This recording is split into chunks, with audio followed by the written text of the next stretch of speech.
So rather than trying to build out an elaborate plan, take a micro step.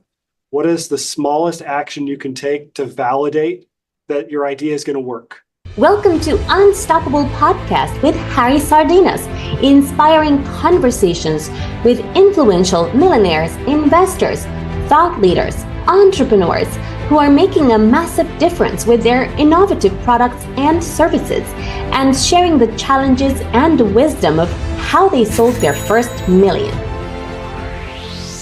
How would you like to make your first million? And today if joining us from Seattle, USA, Dan, which is an unconventional wealth coach. So Dan, tell us, what are the 5 steps to make your first million? I'm going to probably take a little bit different approach maybe than some others have and talk more to the strategic side of things. I think oftentimes people get into the tactics, set up a bank account, those types of things. But you can't solve a strategic problem with tactics. And that's a big mistake that people make, is that they just throw a bunch of tactics out there, a bunch of marketing strategies, etc., but they have a strategic problem. So number one, first step, fundamental, everything, you have to set what I call your solvable problem. It's your unique definition of wealth, taking your vision board, what you want out of life, turning it into an equation, dates, dollar values for when you want to hit those goals. Once you have that, it makes it so much easier to measure whether or not you're making progress or not towards the life that you want. So if you don't know what life you're trying to have, 100%. you're not clear on those numbers, business isn't going to solve that. Number two, you have to understand your biases and who you are. You have to be able to play your game.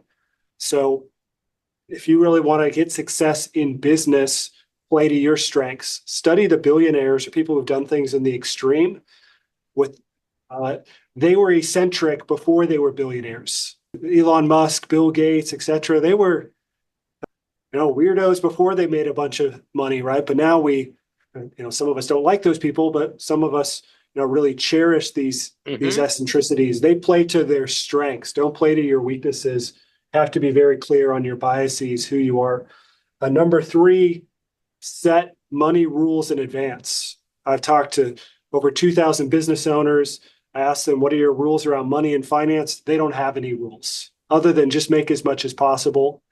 In the world of wealth, there's a saying, consistency over accuracy. You want to be correct, accurate, of course, but what's even better is consistent in our decision making.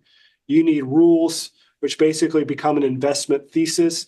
This is how you're going to say yes or no to everything in your business. Every business decision is a financial decision. We need those rules.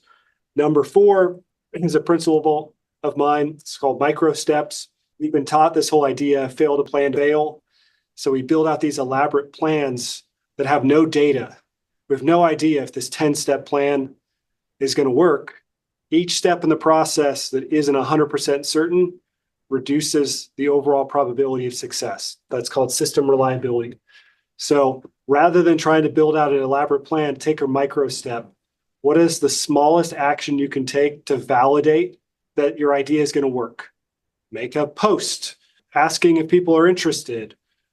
As an example, set some rules in advance on how many people you need to respond before you do the next thing, which is really my 5th step, which is setting rules in advance around targets that you have to hit before you scale. So I see a lot of people trying to scale a unprofitable business. 100%. They're like, I'm just going to get more clients, get more staff. Oh, yeah. Going to become profitable. That's a playbook that might work if you're private equity backed, if you're venture backed, where the investors know that we're going to have a big loss because we're trying to acquire data. But for the small business owner or mid-market business, you have to have a solid, profitable foundation before you try and scale. Otherwise, you just end up with bigger losses. Those are my 5 steps. I hope I was. Yeah, I love them, Dan. I love them. Succinct. Follow us for more interviews with world's most influential, audacious entrepreneurs that overcame challenges and adversity, providing you with the blueprint of how they sold their first million so you can grow your business exponentially.